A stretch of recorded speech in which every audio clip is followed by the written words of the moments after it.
嘅後加數陷阱，的確令到唔少業主大失預算啦。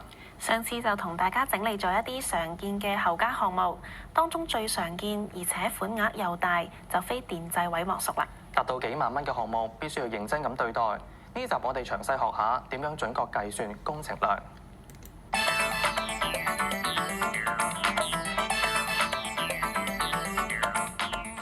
講到呢個裝修工程後加數，令到人哋唔滿意嘅投訴嘅地方，我諗十居其九咧都關電掣事啊！好多時候都係做晒先至話俾你聽，原來電掣咧爭成萬蚊㗎喎。係啊，1萬蚊甚至唔止添啊！咁啊，呢個真係的確真係鬼見愁啊！個個咧見到後加數咧都會嚇一跳嘅。咁所以咧，大家一定要先了解咧電掣數位係點樣數、點樣計。嗱，你今次準備咗好多唔同嘅掣面啊，俾大家即係了解下先啦。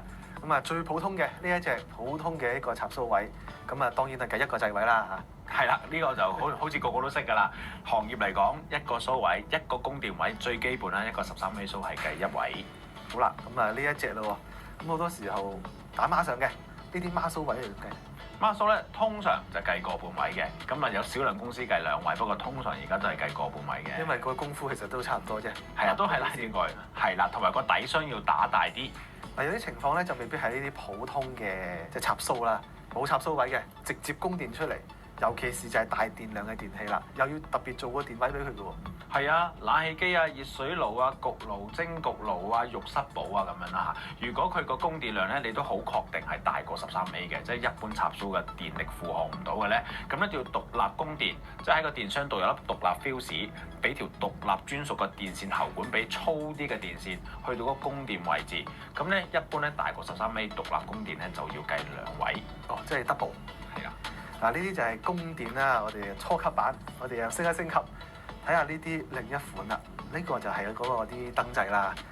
供電同埋呢啲嘅掣位係兩樣分開計嘅。但我咧想你先明白個原理先。燈掣咧其實係咩意思咧？就係我個電力由電箱去俾到落去燈好，或者任何電器都好，抽氣扇都好。其實嗰個用燈用抽氣扇咧就計1位電位嚟㗎啦。但係咧我係要特別要個開關去管呢個燈抽氣扇着唔着。咁所以咧電箱要特別要打條喉去到個掣面，再由掣面咧再上去呢個燈同埋呢個抽氣扇。咁所以咧呢個燈掣面嘅收費咧其實係一個額外師傅要打坑床喉去個掣面呢個額外收費嘅。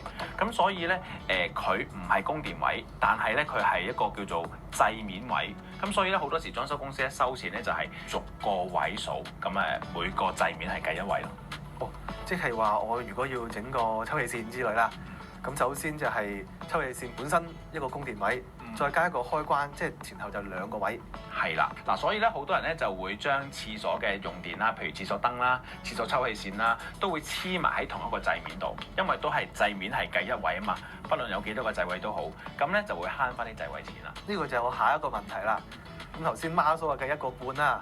呢啲1個掣、2個掣、3個掣，會唔會亦都會成大咗？嗱，承接翻我頭先所講，2位掣咧就管緊2個，譬如係抽氣扇同埋廁所燈啦。咁呢個係一個路徑嚟嘅啫，一個掣面板。咁所以咧，掣面板不論係幾多粒啪啪掣咧，都係計1位。我哋又再進階啦嚇，有陣時咧會咁樣，即係2個掣面咧控制緊同一支燈。